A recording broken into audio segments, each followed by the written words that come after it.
आज हम आपके सामने एक नया ग्रोथ मॉडल लेकर आए हैं और ये मॉडल अल्पविकसित अर्थव्यवस्था के संबंध में है।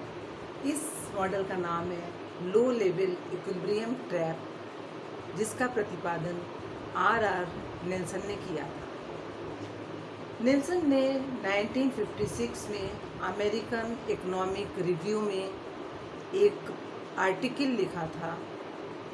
उस आर्टिकल के आधार पर लो लेवल इक्विलिब्रियम ट्रैप यानी निम्न संतुलन जाल का प्रतिपादन किया।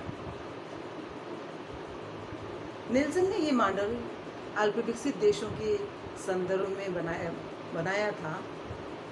नेल्सन के अनुसार नेल्सन ने अपने मॉडल में ये बताने का प्रयास किया है कि अल्पविकसित देशों में जनसंख्या और पर कैपिटा इनकम के बीच में क्या रिलेशन होता है।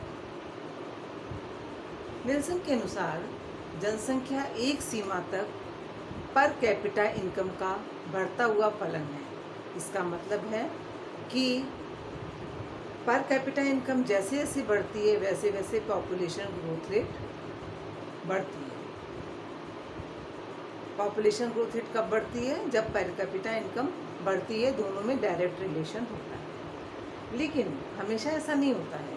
एक सीमा के बाद ये घटता हुआ फलन होती है, यानी एक समय ऐसा आता है जबकि पर कैपिटा इनकम बढ़ने के साथ साथ पॉपुलेशन ग्रोथ रेट बढ़ती नहीं है बल्कि कम होने लगती है। इसके बाद इन्होंने बताया कि अल्पविकसित देशों में आय का एक ऐसा स्तर पाया जाता है जो जीवन निर्वाह संबंधी आवश्यकताओं पर पहुंचकर स्थिर हो जाता है। यानी कि पर कैपिटा इनकम का एक ऐसा स्तर होता है इन देशों में जिससे केवल व्यक्ति अपनी जीवन रक्षक जीवन निर्वाह संबंधी आवश्यकताओं को ही पूरा कर सकता है। और इस लेवल को कहा जाता है सबसिस्टेंस लेवल। इसे कहते हैं सबसिस्टेंस लेवल। इस लेवल पर बचत और विनियोग दोनों ही नीचे स्तर पर होते हैं।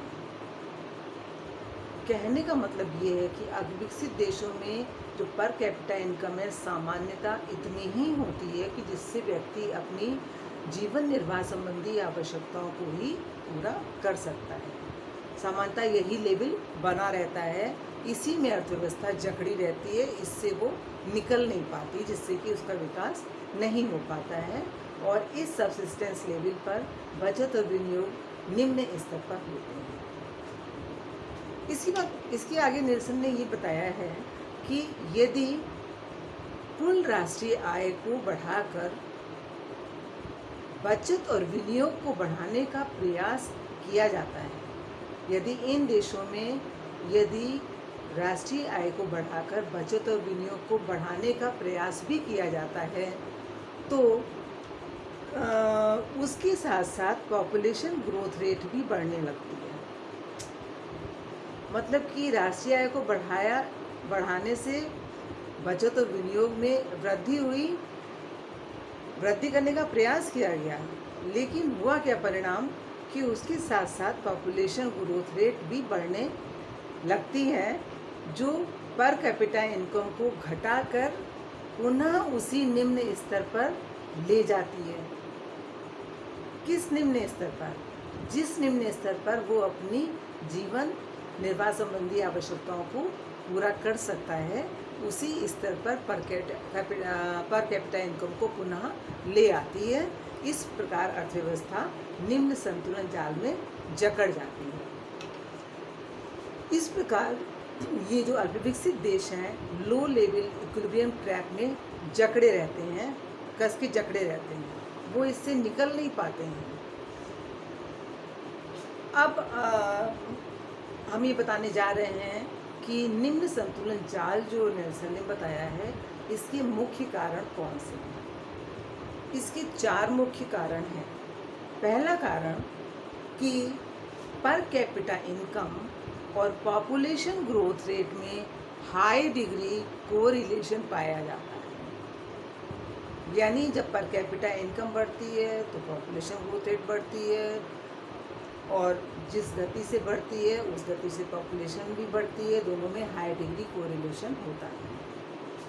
दूसरी बात ये है, पहली बात तो ये हो गई पर कैपिटा इनकम और पॉपुलेशन ग्रोथ रेट में हाई डिग्री कोरिलेशन होता है। दूसरी बात, पर कैपिटा इनकम में जो वृद्धि हुई है उसे लोग निवेश में नहीं लगाते हैं। भाई पर कैपिटा इनकम अगर बढ़ रही है, उसको बढ़ाने का प्रयास किया गया, पर कैपिटा इनकम बढ़ रही है, तो उसको लोग निवेश नहीं करते हैं। निवेश में लगाने की उनकी आदत होती ही नहीं है, वो उपभोग पे खर्च करना चाहते हैं, जिसकी वजह से निम्न संतुलन जाल में अर्थव्यवस्था जकड़ी रहती है, उससे मुक्त नहीं हो पाती है। तीसरा कारण ये है कि गैर कृषि भूमि का अभाव होता है। अविकसित देशों में कृषि भूमि तो बहुत ज़्यादा होती है, लेकिन जो गैर कृषि भूमि है, जहाँ पे औद्योगिक क्षेत्र विकसित होता है, वो एरिया बहुत कम होता है। चौथी बात है कि उत्पादन के प्राचीन तरीकों का प्रयोग किया जाता है, जिसकी वजह से उत्पादन में विशेष वृद्धि नहीं हो पाती है।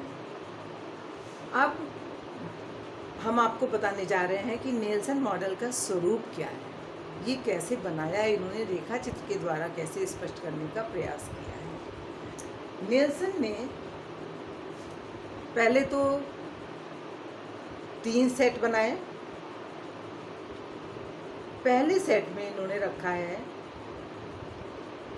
कि आय का स्तर, पहले सेट में ये बताया है कि आय का स्तर 3 तत्वों पर निर्भर करता है।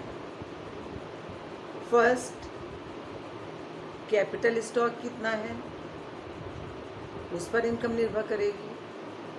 दूसरा, टेक्नोलॉजी का स्तर क्या है, उस पर आय वृद्धि निर्भर करेगी। और तीसरा, साइज ऑफ पॉपुलेशन क्या है, उस पर आय का स्तर निर्भर करेगा। और आय मतलब तो इन्वेस्टमेंट होता ही है, इनकम है, आय का मतलब इनकम। यानी नेल्सन ने पहले सेट में ये बताया है कि आय का स्तर 3 तत्वों से प्रभावित होता है। के यानी capital stock, T technological progress, technological level, और पी साइज ऑफ पॉपुलेशन। यानी नेल्सन के अनुसार आई इज़ फंक्शन ऑफ के टी पी।